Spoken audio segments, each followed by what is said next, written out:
Okay, so the example we're doing for our notes, we are reflecting over the bolded line. We're recording all of our coordinates, and we need to give the equation for the line of reflection. So we didn't have to do that in the think about it. It was given to us. So I'll explain how that works. Here is our line of reflection. It is a horizontal line, so this should start with y equals. Now I need to see, well, what do all of my y values equal? All of the y values are at 2, so this is the line y equals 2. I'll go ahead and write my original ordered pairs. So A is at 0, 6. B is at 5, 4.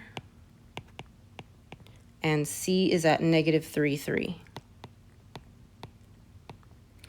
I'm reflecting over a horizontal line, so I'm moving top to bottom. So my y values should be changing. My x values should be staying the same. So C is 1 point away, so I'm going to bring it 1 point in the other direction. A is 1, 2, 3, 4 spaces away. 1, 2, 3, 4. Here's A prime.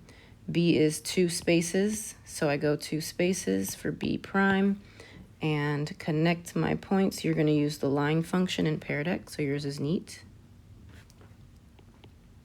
Here's my reflected triangle, and my new ordered pairs are negative 3, 1 for C prime, because my x's are the same, only my y's are changing. A is 0, negative 2. And B is on the x-axis at 5, 0. See how you did. This equation was probably the only part that was a little confusing.